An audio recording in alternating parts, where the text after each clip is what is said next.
Bom dia, vocês puderem abrir a Bíblia em Marcos capítulo 14.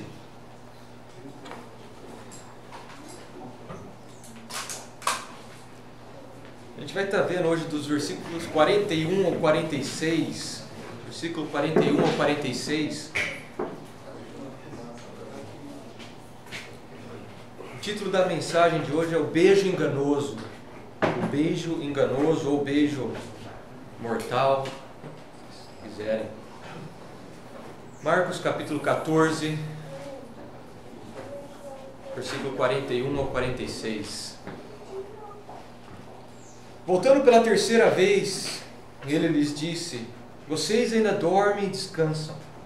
Basta, chegou a hora, eis que o Filho do Homem está sendo entregue nas mãos dos pecadores.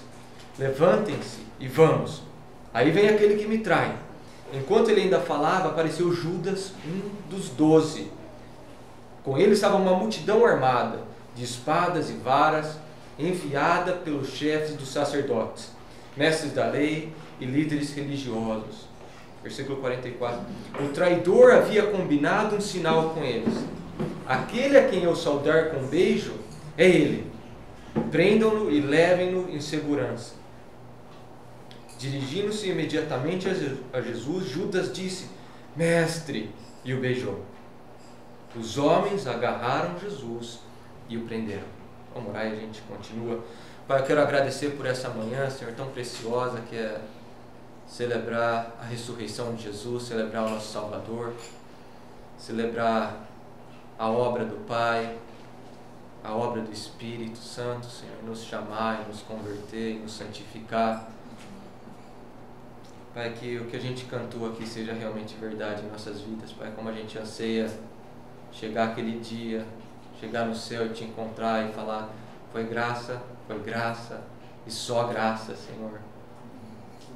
Realmente, quando não vai ter mais problema, que o Senhor nos dê uma perspectiva eterna, Senhor. A gente precisa disso diariamente, Senhor. O Senhor nos ajude mesmo a ser um corpo só. A gente tem um Salvador. Pai, que o Senhor nos perdoe. O Senhor nos perdoe. A gente tem tanto pecado, tanta arrogância, tanto orgulho, Senhor, que bloqueia, que impede, Senhor, a gente de ser um. Então, que o Seu Santo Espírito esteja mesmo movendo nas nossas vidas, Senhor. Que a gente possa ser um como casal em casa, começando, Senhor. Ser um com a nossa família. Para a gente daí ser um aqui na igreja, Senhor. Nos ajuda, nos ajuda. Pai, peço também que Você esteja abençoando esse tempo que a gente olha para a Sua palavra, a gente lê, expõe. O Senhor, através do Seu Santo Espírito, esteja moldando os nossos corações, transformando, Senhor, nos santificando, nos exortando. Encoraja, Senhor. Também peço por aqueles que não puderam vir hoje, que o Senhor esteja abençoando, que o Senhor esteja tocando, Senhor, eles. Abençoa esse tempo, eu peço, Senhor, em nome de Jesus. Amém. Amém. Alguns anos atrás, as grandes emissoras de TV, Globo, National Geographic, SBT, eles começaram a divulgar de forma pesada o Evangelho de Judas. Eles falavam: nossa, isso aqui vai trazer uma revolução no cristianismo. Até chamaram o Evangelho Proibido, porque tem umas revelações nesse Evangelho que vai mudar drasticamente o Evangelho ortodoxo. E o que falava esse Evangelho de Judas? Falava que Judas foi o quê? Foi um homem bom, foi um discípulo exemplar. Chega, isso aí é tudo invenção, é mentira dos cristãos através dos séculos, de que Judas foi um cara mau. Não. Então começou a propagar isso. Eles falaram: vai trazer vai mudar o cristianismo agora. Judas é um homem bom. É isso que fala.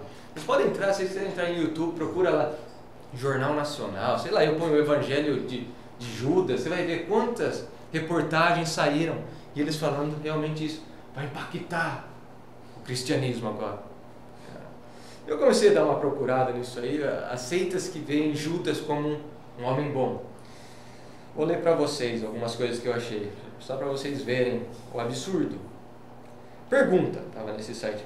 Então, venerável mestre Samael, ao cumprir com esse papel, Judas não recebeu o karma? Olha a resposta do mestre Samael. Ao contrário, ganhou dharma aos milhões, por toneladas. Judas Iscariotes é um grande mestre. Ele não queria aquele papel. Ele nada mais fez do que repetir o que havia aprendido de memória, como tinham de fazer. Tinha de ser exato, preciso, no momento oportuno. Tudo tinha de ser perfeito, de acordo com o drama. Porém, ele não traiu Jesus jamais. Ele foi seu melhor discípulo. E continua. Mais uma pergunta. O que nos pode o Senhor dizer de Judas Iscariotes, de sua missão como um ser sagrado? Agora é um outro mestre, Rabalô.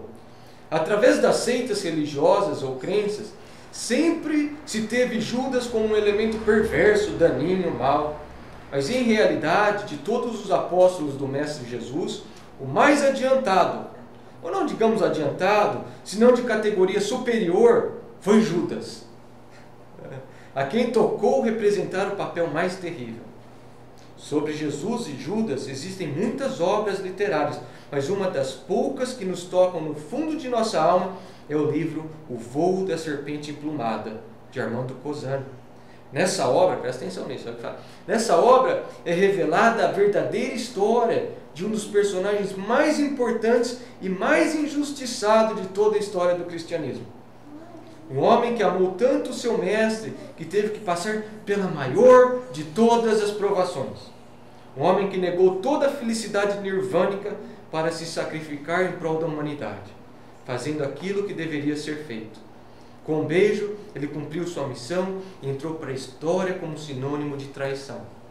Essa é o que vem sendo propagado, principalmente no meio gnóstico. Isso tem crescido de volta, nos nossos dias. E é essa visão que eles têm de Judas. Não, é isso. Foi um homem bom, que a gente vê aqui. Ele é injustiçado. Então, o homem mais sinistro da Bíblia, o homem mais vil, o homem mais... O pior exemplo que você tem na Bíblia, agora ele passa a ser o quê? Ele é um ótimo exemplo.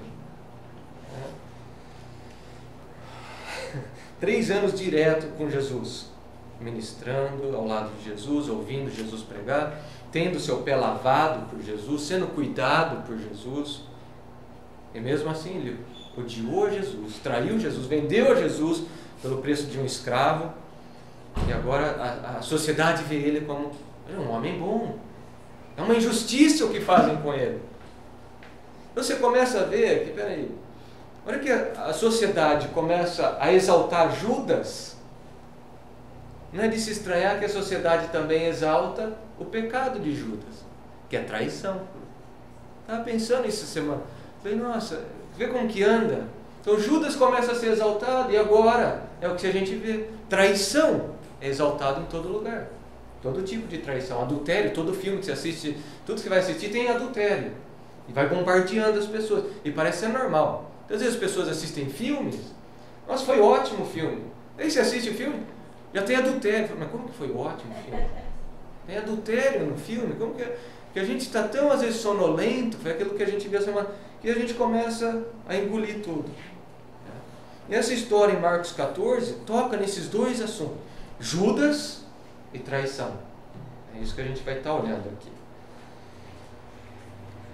Mas antes da gente continuar focando nesses dois assuntos, quero lembrar que o holofote todo do Evangelho de Marcos está em Jesus. Tem esse relato de Judas, do beijo, da traição. E é importante a gente olhar para isso, mas que jamais seja o foco. Porque para Marcos acaba Judas ali. É a última menção de Judas. Não quer mais saber de Judas. E o holofote vai continuar em quem? Sempre em Jesus. Então a gente vai ler, a gente vai expor essa história, mas lembrando disso. O holofote tem que estar em Jesus. Amém? Eu dividi o estudo em 4 partes. Vou ser rápido. A chegada dos pecadores, do versículo 41 ao 43. A conspiração, versículo 44. O beijo da traição, versículo 45. E Jesus é entregue, versículo 46. Então a gente continua só passando um pouco de contextualização, a gente continua no jardim do Getsemane, a ceia foi celebrada, a última ceia de Jesus. Jesus tinha que celebrar a ceia de Páscoa, cumprir toda a lei, ser a nossa perfeita justiça.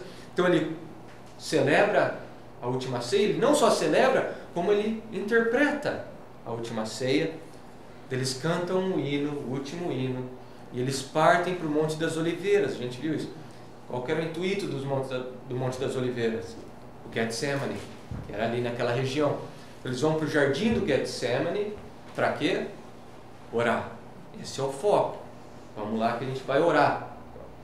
A gente parou, a gente chegou até o versículo 42 da semana passada, e a gente viu a agonia de Jesus, como que aquela agonia levou Jesus a orar, a vigiar, em oposição aos discípulos, que fizeram o quê?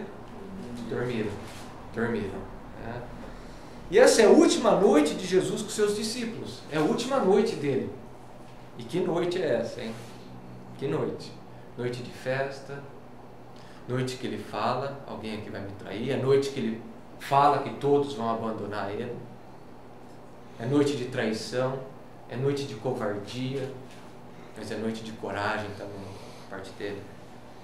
Então vamos lá, a chegada dos pecadores, começando no versículo 41, voltando, só pegar um pouco de contextualização, por isso que eu estou voltando um pouco, para a gente já continuar o que parou. Voltando pela terceira vez, versículo 41, voltando pela terceira vez, ele lhes disse: vocês ainda dormem, descansam? 3 vezes Jesus saiu para orar. Não só para ser um exemplo, mas porque ele precisava orar. A agonia dentro dele carecia de que ele orasse, que ele vigiasse e orasse. É isso que ele faz. 3 vezes ele sai para orar. 3 vezes ele pede para quê? Para os discípulos orarem. Orem. Vigiem e orem. Então aqui o versículo 41, olha lá. Voltando pela terceira vez. 3 vezes ele foi, 3 vezes o quê? Ele voltou. 2 vezes ele volta e fala: vigiem e orem. Mostrando o quê? O cuidado dele para os seus discípulos. Essa é a pior hora da vida de Jesus. É a hora que ele começa a receber a revelação do Pai de que ele vai ser separado. É a hora que ele começa a sentir no corpo dele que ele está sendo separado do Pai, que ele está começando a receber a ira. E ele para o momento de oração para ir cuidar dos seus discípulos, né? Mostrando o amor dele. Não só por aqueles, mas por nós também. É isso que ele faz hoje. No meio do seu reinado, governando todas as coisas, sustentando todas as coisas, ele ainda se importa com cada um de nós. Aí ele volta, ele fala, ele acorda, vamos, vigia, ora, e eles continuam dormindo. Então Jesus chega pela terceira vez, o que ele fala? Basta, é o suficiente, chega. E a gente viu que isso aí é uma espada de 2 gumes. Corta os discípulos. Chega, já deu. Vocês tiveram a chance de orar. Vocês tiveram o tempo para vigiar. Chega. A gente viu quantas vezes acontece isso com a gente. O Senhor nos acorda, o Senhor nos chama a vigiar, a orar, nos exorta. A gente volta a dormir, chega uma hora que ele fala: chega. Ele simplesmente deixa a gente sofrer para aprender. Só que esse basta, esse chega, também tem um outro lado, que é a vitória dele sobre a tentação. Chega, já basta. Olha que ele fala: chegou a hora, é a tão esperada hora. Eis que o Filho do Homem está sendo entregue nas mãos dos pecadores. Ser entregue nas mãos dos pecadores é o mesmo que o cálice da ira. Se for possível, passa de mim esse cálice. Chegou a hora, você entregue na mão dos pecadores, é sinônimo, é a ira de Deus. Versículo 42, levantem-se e vamos. Está aí Jesus. Você imaginar a cena, isso é de extrema importância. Você imaginar a cena no Getsemane, está escuro, ele está com os 3 ali, os 3 que falaram que iam ficar com Jesus até o fim, os 3 que prometeram sofrer com Jesus, estavam dormindo. Ele chega, ele acorda, levanta. Jesus com a roupa ensanguentada, suada da aflição, mas agora com uma nova afeição. Antes ele estava abatido, antes ele estava aflito, a hora que ele começou, e agora não. Agora é a face de um conquistador. Venceu a última tentação, vamos embora. Levantem-se e vamos. Ele fala, aí vem aquele que me trai.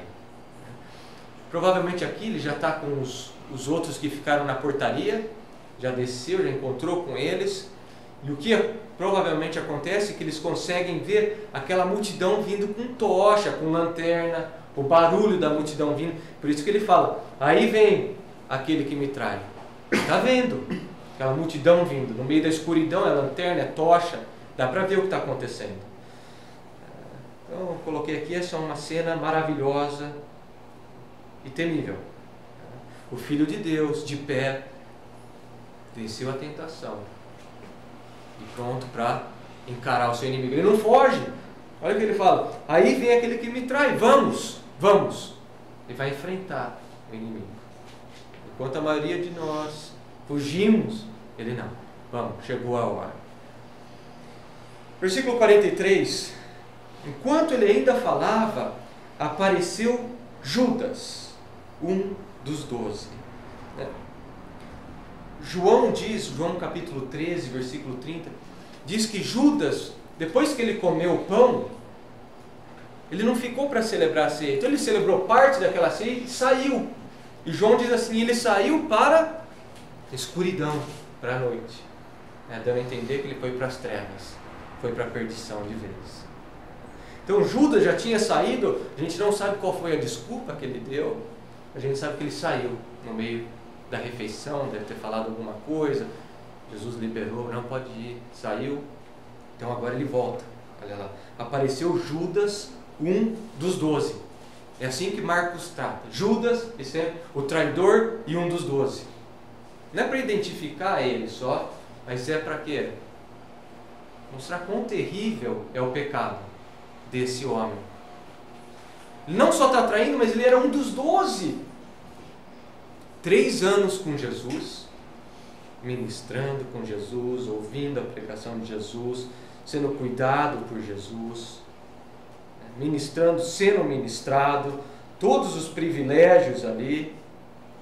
É isso que quer dizer, a hora que você lê Judas, um dos 12, é isso que Marcos está falando. Ele está pondo o dedo ali, falando, olha, esse cara dormiu com Jesus, ele comeu com Jesus, teve 3 anos direto na presença de Jesus, e assim o traiu. Eu estava pensando nessa vida de Judas, algumas coisas bem práticas que a gente pode aprender da vida dele. Primeiro, é que as maiores oportunidades não convertem o pecador. Você pode ter as maiores oportunidades, as melhores oportunidades, e mesmo assim morrer e ir para o inferno. A igreja hoje em dia quer dar oportunidade para as pessoas. Tem que dar oportunidade, você tem que fazer o apelo, você tem que fazer isso, tem que tocar para dar oportunidade. Não é isso? Não. Por maiores oportunidades você tem, isso ainda não traz a salvação. Segundo, os maiores privilégios nunca darão vida eterna ao pecador. Os maiores privilégios. Você nascer em lar cristão, né? Seu pai, sua mãe é pastor, né? Servem na igreja. Nada disso converte a pessoa. Os maiores privilégios não darão vida ao pecador. 3. Por melhor que sejam as suas companhias, elas também não trazem salvação. Não é só porque você anda com gente boa, e a gente tem que andar com pessoas boas, não é só porque você anda que você, consequentemente, está salvo. Ele teve com a nata, teve com Jesus, ele andou com Pedro, Tiago e João, e mesmo assim nunca houve uma obra de regeneração. E o quarto, a melhor pregação do mundo não pode criar vida e fé por si própria. Jesus pregou do lado dele. Não é só a pregação que vai criar a vida eterna, vai criar fé na pessoa. Paulo fala que fé é o quê? É um dom de Deus. É um dom de Deus. E vem por meio de João 3, que a gente sabe, de uma obra do Espírito Santo, de regenerar a pessoa. Então a melhor pregação também não converte. Não teve nenhum pregador como Jesus. Naquela época no judaísmo todos pregavam muito bem. E quando Jesus pregava, o que eles falavam? Que autoridade é essa na pregação? Mesmo assim, esse homem nunca foi convertido. E olhando ainda para a vida desse maior hipócrita que o mundo já viu, já há de ver, algumas perguntas surgiram na minha mente.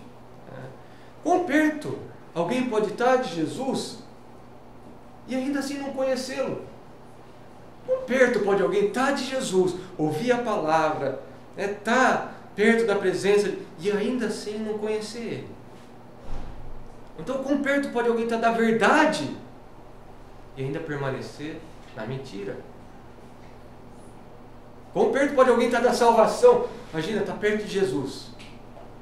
Quão perto pode alguém estar da salvação e ainda assim morrer e ir para o inferno? Na hora que você olha para a vida de Judas, você vê que é possível. É possível. Esse homem não tem nada de exemplar, como querem falar hoje em dia. Ele não tem nada de exemplar. Ele é sinistro. Não é um exemplo a ser seguido. Ele é uma pessoa que você olha e você ora: Senhor, tira qualquer característica desse homem da minha vida, por favor, tem misericórdia de mim. Amém? Judas vem, um dos 12, um dos 12 discípulos, ele vem, ele não vem sozinho. Olha o versículo 43. Com ele estava uma multidão.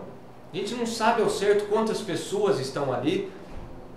Alguns falam que eram dezenas, outros falam que eram centenas, alguns chegam a falar que são milhares de pessoas. A gente não sabe ao certo. Eu acredito que eram centenas de pessoas ali indo prender Jesus. Os guardas, a gente vai ver, são os guardas do templo. Na época de Páscoa era normal ter muita segurança, porque era uma época que tinha muita rebeldia, durante as festas de Israel, principalmente a Páscoa. Então tinham um número maior de seguranças ali. Olha o que fala. Olha como que vem essa multidão.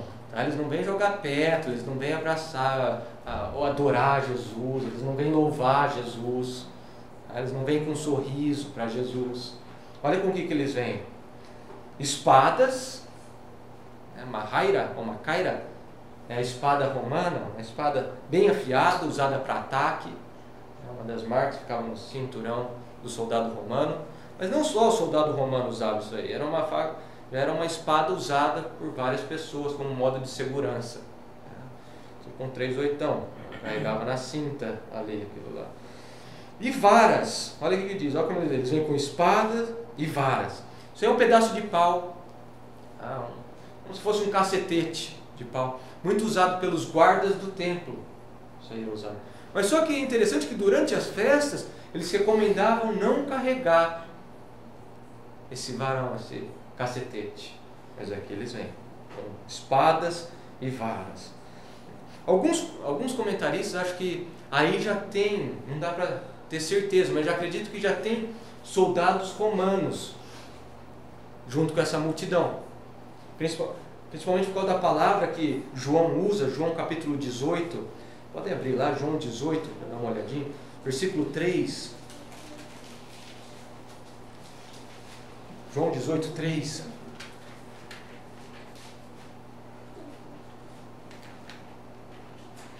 Então Judas foi para o olival, levando consigo um destacamento de soldados, ou, dependendo da versão, coorte. E essa era a 10ª parte de uma legião, então são 600 homens.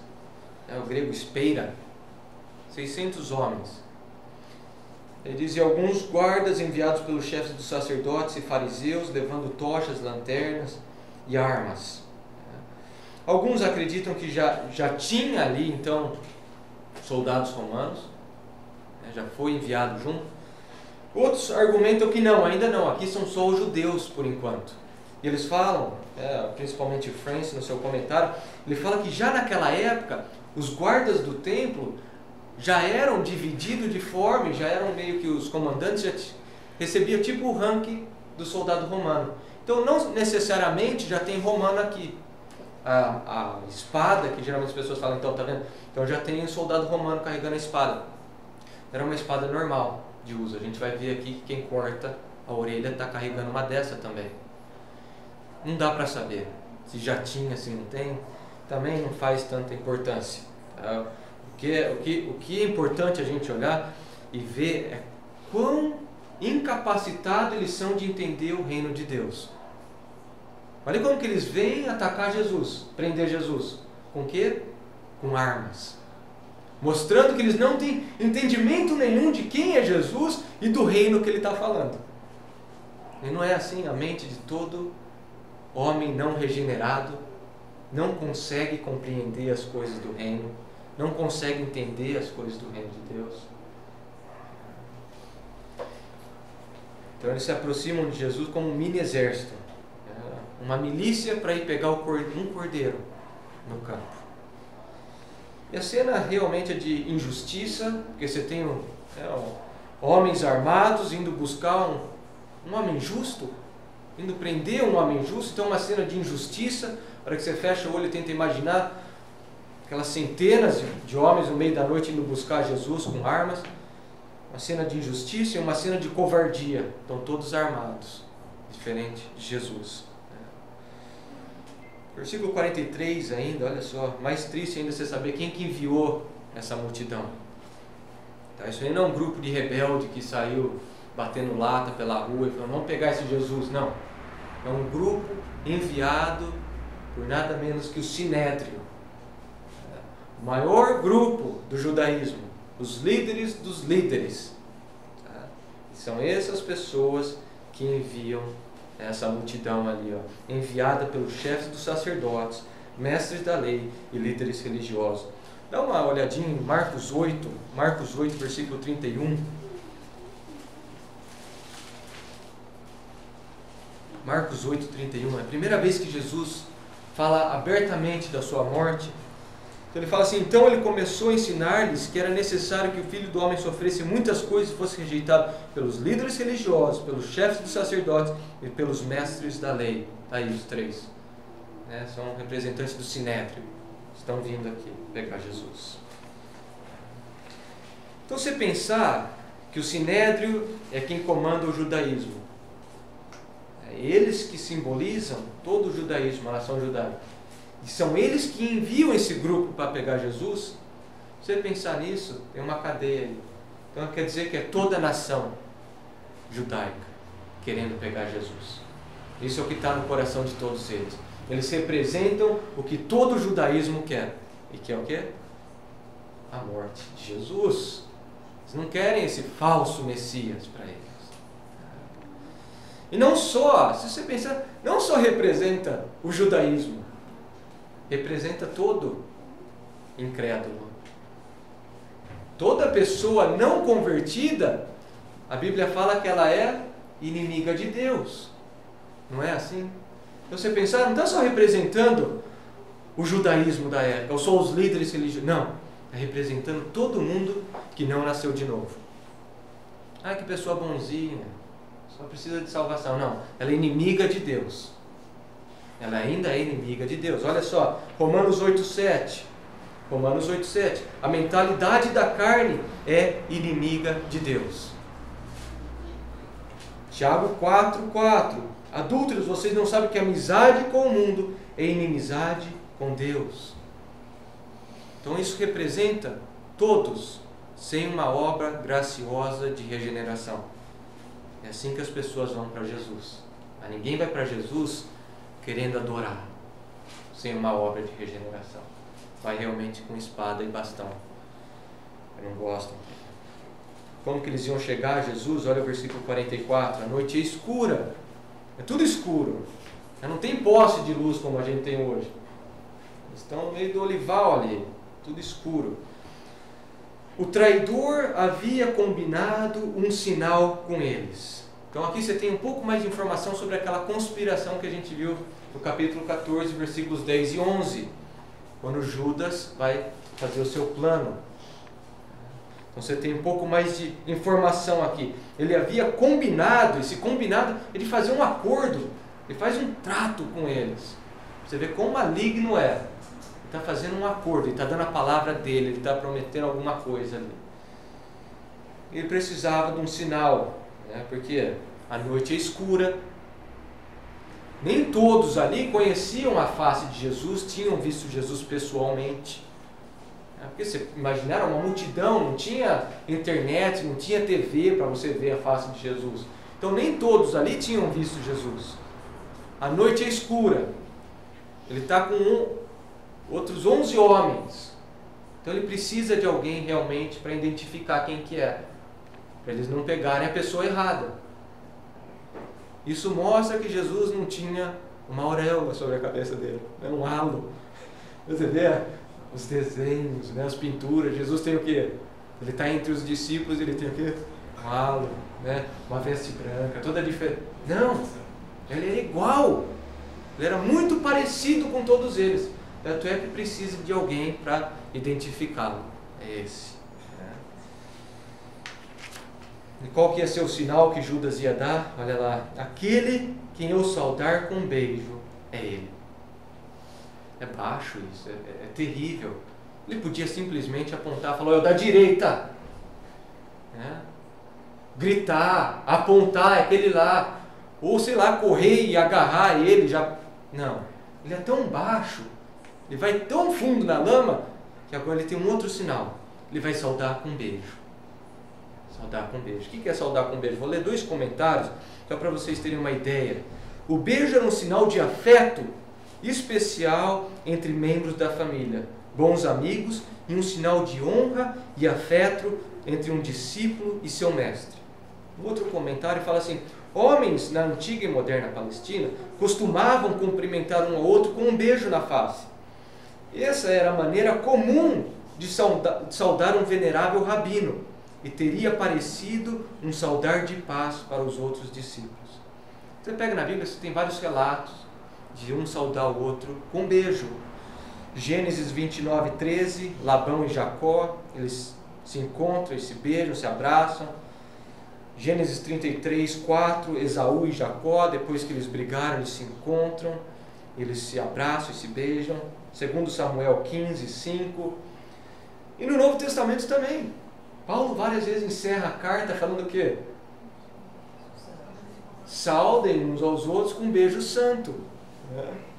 Era parte, é mostrar afeto, é mostrar carinho, é mostrar afeição um pelo outro. E é esse o sinal que ele vai usar. Baixo, baixo, terrível. Ele podia ter sido, sei lá, o menos pior, né? Falar, olha, aquele lá. Ou já correr e pegar ele, falar, vamos, prende. Não. Ele vai beijar, ele vai mostrar afeto, vai mostrar carinho por Jesus.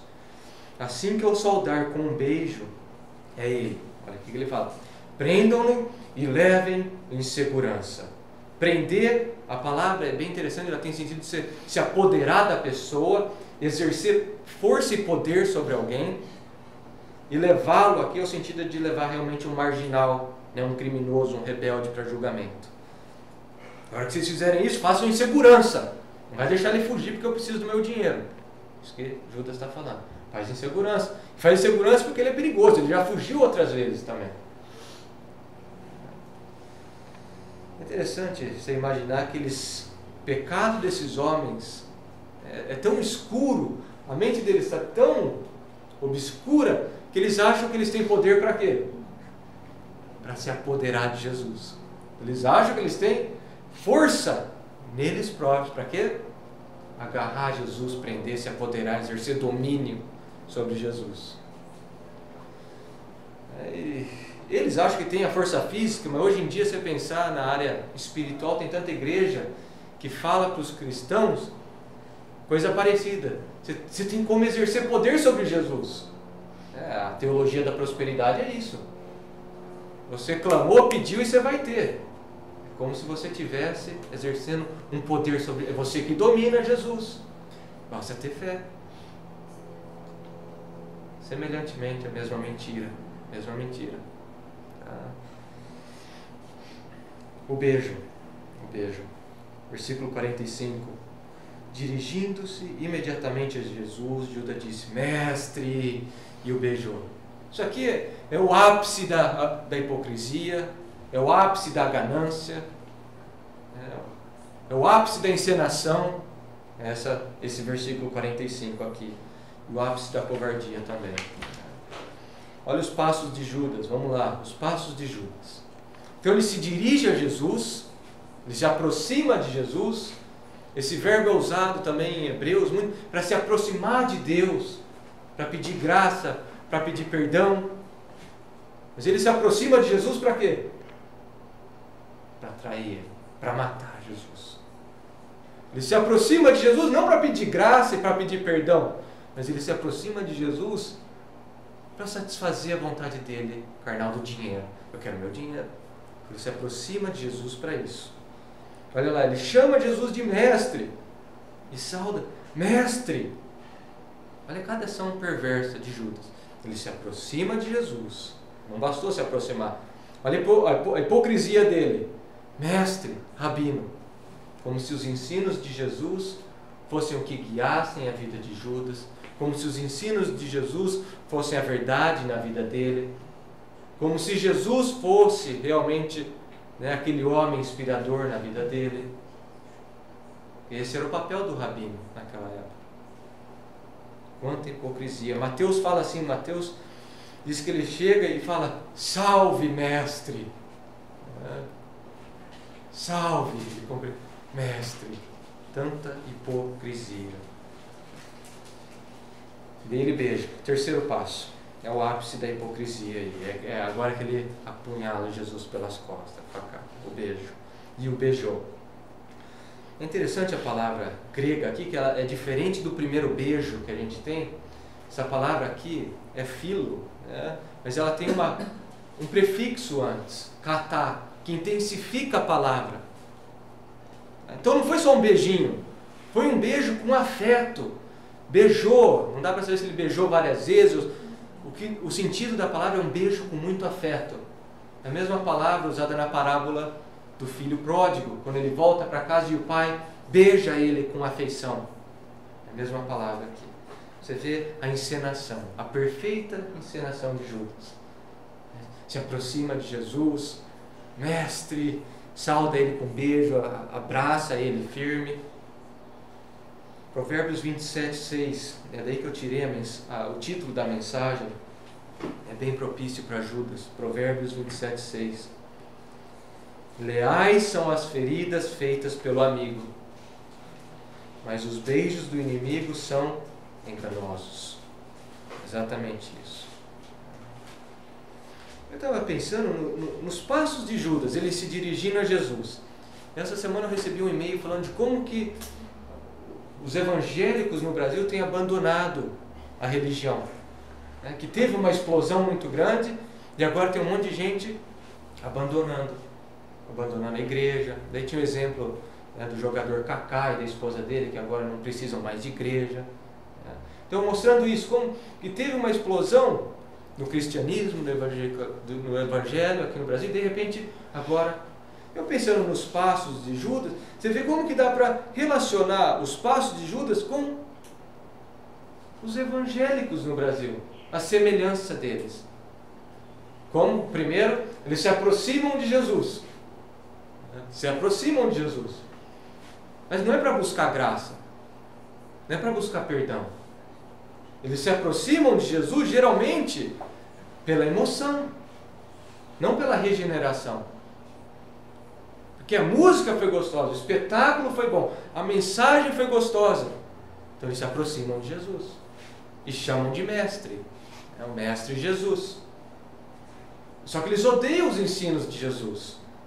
Odeia as palavras verdadeiras de Jesus. Você tem que negar a si mesmo, você tem que tomar a sua cruz. E eles beijam Jesus. O beijo sempre buscando alguma coisa por detrás. O que eu vou ganhar com isso? O que eu vou ganhar? Vou ganhar um carro novo? Vou ganhar um trabalho novo? Vou ganhar dinheiro? Você começa a ver como se assemelha. Você começa a ver que nunca houve uma conversão verdadeira. Você começa a ver o quanto de hipocrisia existe. Romanos 12, 9, Paulo fala assim: O amor deve ser, e a palavra geralmente você vai ver sincero, mas a palavra grega ali é sem hipocrisia. O amor deve ser sem hipocrisia. O Senhor nos dê misericórdia, que o Senhor nos ajude a amá-lo e amar um ao outro dessa forma, sem hipocrisia. E pensando em Judas, como que ele consegue se aproximar de Jesus, olhar para aquela face de Jesus tão graciosa, tão cheia de compaixão, que livrou ele tantas vezes do mal? Como que ele consegue se aproximar de Jesus e o beijar? E o trair? Mateus 26:50 é um relato paralelo. Olha só, Mateus 26:50. Olha, abre lá em Mateus, fica com o dedo em Marcos, porque a gente vai ainda continuar em Mateus.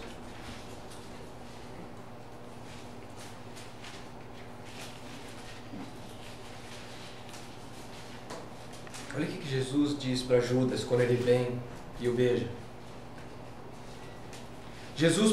Mateus 26:50. Jesus perguntou: amigo, que é que o traz aqui? O sentido da frase é, o amigo aí não é de ser um amigo mesmo, é de sentido de você que jantou comigo, você que teve comigo, faz logo o que você tem que fazer. É interessante que Jesus olha na cara dele, fala: parceiro, faz o que você tem que fazer. E ele vai. Ele deixa Judas ir. Marcos não vai falar mais de Judas. Acabou.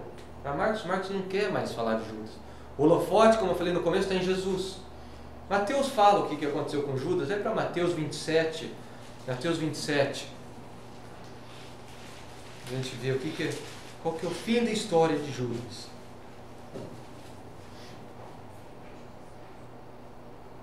Mateus 27, versículos 3 a 5. Quando Judas, que o havia traído, viu que Jesus fora condenado, foi tomado de remorso e devolveu ao chefe dos sacerdotes e aos líderes religiosos as 30 moedas de prata. E disse: pequei, pois traí sangue inocente. E eles se retrucaram: que nos importa? A responsabilidade é toda sua. Então Judas jogou o dinheiro dentro do templo. Saindo foi, o que ele fez? Enforcou-se. Ele se encheu de remorso, mas não teve arrependimento nenhum. Não teve arrependimento. Se encheu de culpa. Isso acontece com um monte de gente. Você vê a culpa. Nossa, o que eu fiz? Estava errado. Mas não teve arrependimento. E você sabe que não teve arrependimento porque ele foi, o que ele fez? Se matou. Algumas horas depois, então você imagina essa cena. Judas se aproxima de Jesus, eles olham um na face do outro. Amigo, o que você está fazendo aqui? Não tem arrependimento nenhum, só mais tarde que ele vai ter remorso do que ele fez e se mata. Algumas horas depois desse episódio de Jesus e Judas, Lucas, vamos para Lucas, Lucas capítulo 22. Lucas 22, versículos 61 e 62. Agora Jesus vai olhar na face de outro discípulo, que havia o negado, que havia o abandonado. O Senhor voltou-se, o que ele fez? Olhou diretamente para Pedro, só a face, só olhar. Olha o que acontece. Então Pedro se lembrou da palavra que o Senhor lhe tinha dito: antes que o galo cante hoje, você me negará 3 vezes. Saindo dali, o que ele fez? Chorou amargamente. Pedro sentiu remorso. Ele chorou amargamente, mas ele se arrependeu. Ele se arrependeu. Ele mudou o caminho dele. E ele passou a ser o quê? O líder da igreja primitiva. E a gente sabe o grande motivo disso tudo. A gente viu alguns estudos atrás. Qual que é a diferença entre Pedro e Judas? Vocês lembram? Qual que é a grande diferença? A oração de Jesus. A gente viu, a gente leu hoje. Eu não oro por Judas, em João 17. Eu não oro pelo aquele que vai me trair. Mas em Lucas, lembra que Jesus fala para ele? Simão, Simão, Satanás te pediu para te peneirar, mas eu roguei, eu orei por você. Essa é a grande diferença. A graça, a graça de Deus, a graça de Jesus. Aí você vê que foi aquilo que o Rick falou no começo. Você tem essa balança, que você tem a soberania de Deus, você tem a obra do Senhor, e ao mesmo tempo você tem a nossa responsabilidade. A gente tem a nossa responsabilidade de andar junto. Você tem a soberania do Pai, você tem a soberania de Cristo, do Espírito Santo, e ao mesmo tempo a gente tem a nossa responsabilidade. Jesus está orando por Pedro, orou por Pedro. Qual que é a responsabilidade de Pedro? Se arrepender, se arrepender. E assim com nós também. Todos aqueles por quem Jesus ora e orou, tenha a graça garantida ali. Só que você também tem a responsabilidade de se arrepender constantemente. Então, quando a gente pecar, quando a gente cair, quando a gente tropeçar, que a nossa ação seja como de Pedro, né? Quando a gente olhar para a face de Jesus no Evangelho, quando o Senhor nos olhar, a gente chore amargamente e que se arrependa, que muda de estilo de vida, diferente de Judas, que foi e se matou. Não. Veja a graça do Senhor. Veja na face de Jesus o perdão. Confessa o pecado, corre para Ele. Amém? Versículo 46, Jesus é entregue. Jesus é entregue. Estou voltando um pouco, a gente sempre critica o Pedrão, né? Pedro, ele é jogar dardo, né? Ele é a mira, a gente adora, né, criticar Pedro. Que a gente siga o exemplo dele aqui, em se arrepender, em ver o pecado, em olhar para a face de Jesus, se envergonhar do que fez, mas só que prosseguir em arrependimento. Né? Nosso coração seja realmente como o de Pedro aqui, diferente de Judas, que tem a ousadia de olhar para a face de Jesus, beijar aquela face e ainda assim trair ele, matar ele. Versículo 46. Os homens agarraram Jesus e o prenderam. Está aí, o Filho de Deus, o Filho do Homem, agora está entregue nas mãos. Essa NVI, a Almeida Corrigida, ela é realmente mais fiel ao texto e fala assim: e lançaram-lhe as mãos. Isso volta no que? O Filho do Homem está sendo entregue nas mãos dos pecadores. O sentido aqui de lançar a mão é de uma forma firme, é de uma forma violenta. Se você imaginar o ódio deles por Jesus, foi realmente algo brutal.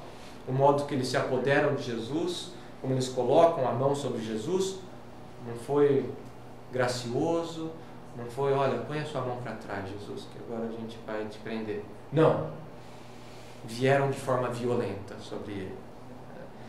E a gente viu que está na mão de homens, como fala aqui, e lançaram-lhe as mãos. Agora Jesus está nas mãos dos pecadores. E isso é o mesmo que a ira de Deus. Olha só, Ezequiel 39, versículo 23. E eu escondi deles a minha face e os entreguei nas mãos de seus adversários e todos caíram à espada. Ou Juízes 2,14. Por isso a ira do Senhor se acendeu contra Israel e os entregou na mão dos espoliadores. A ira, entregar na mão. Sinônimo. Isso que acontece com Jesus agora. Está entregue a ira, o processo começa aqui. Isso que a gente vai continuar a ver nas próximas pregações. Versículo 46 ainda, olha lá. E os homens, lhe puseram a mão e o que fizeram agora? Agora o prenderam. Como um marginal. A cena de Jesus como um rebelde, como um marginal, e ele está preso agora. Ele é preso como um criminoso, pois sobre ele estão os nossos crimes.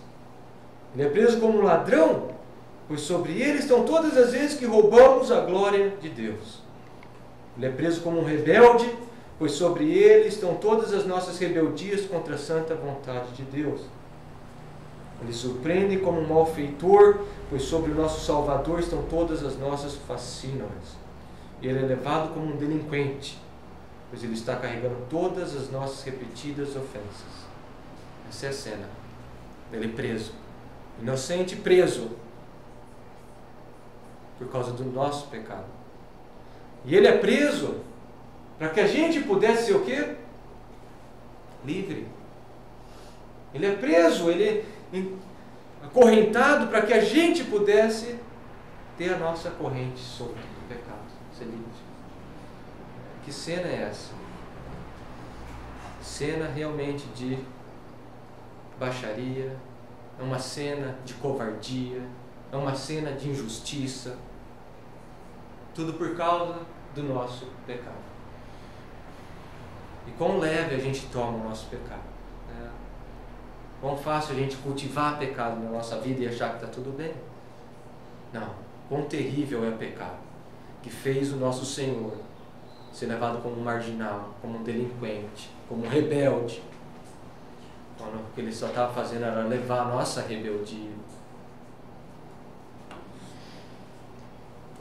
A cena, a gente encerra no versículo 46, e aqui agora ele é agarrado, é a mesma palavra, agora eles começam a exercer força e poder sobre Jesus.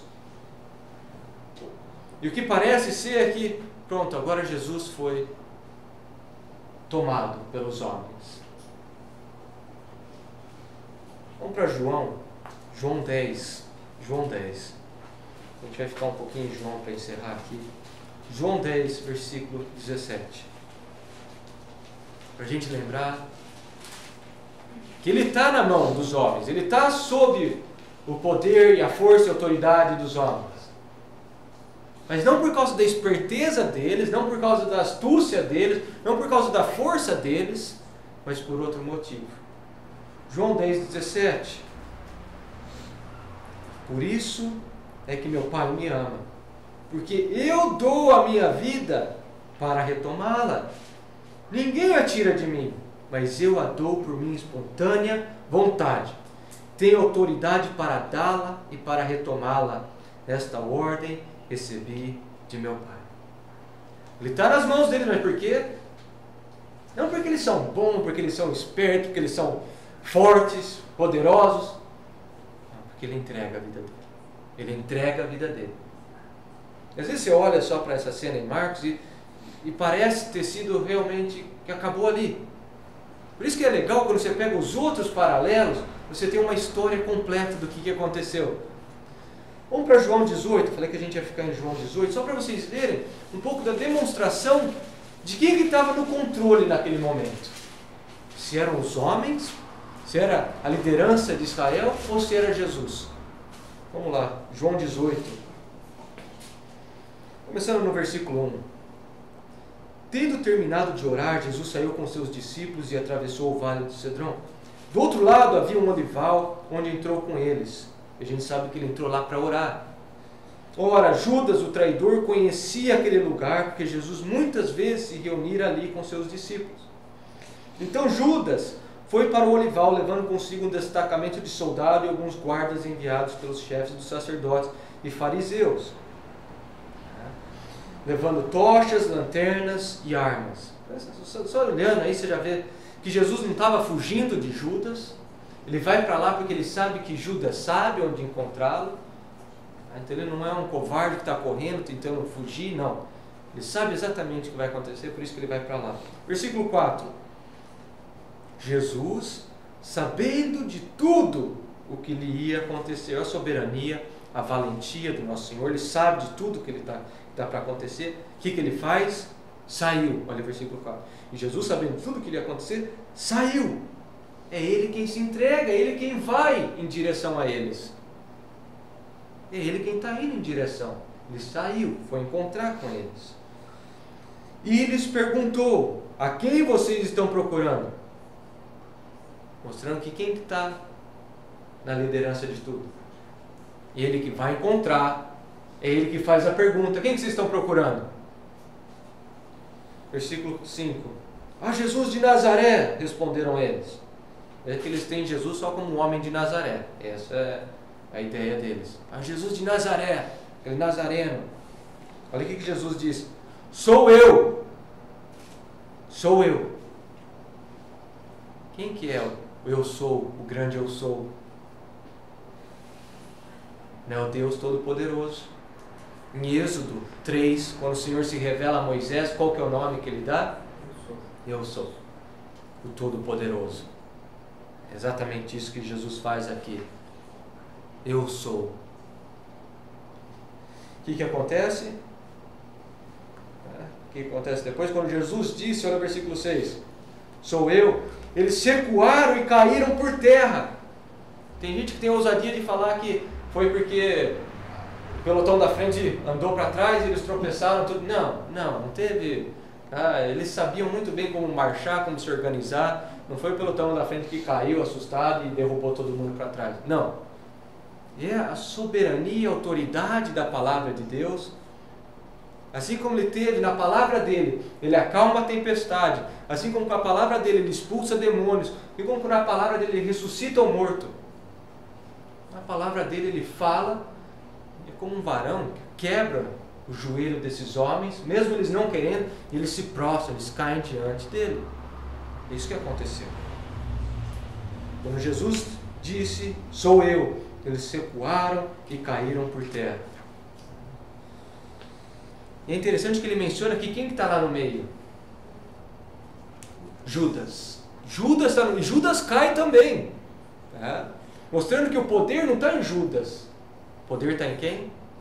Em Jesus. Versículo 7. Novamente lhes perguntou, a quem procuram? E eles disseram, a Jesus de Nazaré. Jesus respondeu, já lhes disse que sou eu. Se vocês estão me procurando, deixem embora esses homens. Você vê a cena, ele demonstrando todo o poder dele, mostrando a autoridade de quem está em controle da situação. Vocês vão pôr a sua mão, vocês vão pôr a mão sobre mim. Mas é porque eu estou permitindo vocês colocarem a mão. Porque eu estou entregando a minha vida para vocês. Judas está no meio, não é Judas o valentão. E ele pergunta, então ele demonstra o poder dele ali. Não só o poder, mas o amor dele pelos discípulos. Por que ele pergunta, quem que vocês estão procurando? Para proteger, para eles falarem, é Jesus de Nazaré. A gente tem um mandato aqui, é para pegar Jesus. Então o que ele está fazendo? Então você deixa os meus homens em paz. Protegendo eles. Ele toda vez, no momento mais difícil de Jesus, o que ele faz? Cuida, protege os discípulos dele.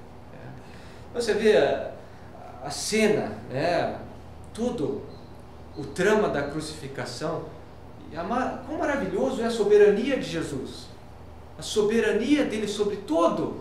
E esse é o nosso Senhor, ele é soberano sobre tudo. Quantas vezes a gente perde os cabelos, a gente fica doente, porque a gente esquece, a gente ignora a soberania de Jesus sobre todas as coisas. Às vezes a gente canta, Tu és Senhor, a gente fala, Tu és Senhor, mas a gente para de viver que Ele é realmente Senhor sobre todas as coisas. Então, que maravilhosa essa cena, soberania de Jesus sobre a multidão, sobre o prender, sobre a prisão, sobre o beijo, sobre a traição, tudo lá é a soberania de Jesus. E eu vou encerrar aqui, só uma coisa interessante que eu estava pensando, a gente vai encerrar já, uma pergunta bem intrigante. Qual que é o papel de Satanás em tudo isso? Qual que é o papel de Satanás em tudo isso?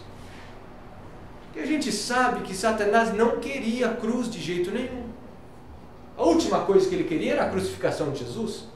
Porque ele sabia o quê? Que na cruz era o fim dele. Por isso que na tentação, o que ele oferece a Jesus? Poder, prestígio, honra. Tudo menos do que a cruz. Não. Me adora e você vai receber isso, você não vai sofrer. Quando Pedro fala para Jesus, para com essa ideia de crucificação. O que Jesus fala para ele? Para trás de mim o quê? Satanás. Por quê? A ideia satânica. Evitar a crucificação de Jesus é uma ideia satânica. Satanás que não queria a cruz. Por isso que quando Pedro fala, para com isso, você está louco, Senhor. ser crucificado. Para trás de mim, Satanás. Isso é ideia satânica. Então a gente sabe que Satanás não quer a cruz. E ao mesmo tempo, em Lucas 22:3, fala assim, Lucas 22:3. Então Satanás entrou em Judas. Satanás não quer a cruz, mas agora ele entrou em Judas. Não é para pensar, não é para... Peraí, então qual que é? Eu vou dar o que eu acho. Né? É que é bagunçado. Não é infalível, não é infalível, mas é o que eu acho. Primeira coisa que a gente precisa lembrar é o seguinte: Satanás não é onisciente. Tá? Satanás não é onisciente e nem onipotente. Ele tem ciência, ele tem potência até onde que o Senhor permite ele ter. Isso que é a primeira coisa que a gente precisa saber. Ele não é onisciente das coisas. Vamos para Marcos 14, talvez ali seja uma dica. Começando no versículo 1, versículos 1 e 2. Faltavam apenas 2 dias para a Páscoa e para a festa dos pães sem fermento. Os chefes dos sacerdotes e os mestres da lei estavam procurando um meio de flagrar Jesus em algum erro e matá-lo. Mas o que eles diziam? Não durante a festa, não durante a Páscoa. Então Satanás sabia que eles não queriam o quê? Crucificar Jesus. Não queria prender Jesus e matá-lo durante a Páscoa. Então o que mais parece provável é o quê? Satanás entra em Judas para ele acelerar o processo. Bom, os líderes religiosos não querem isso, então vamos fazer isso acontecer. O que Satanás não sabia era o plano perfeito de Deus.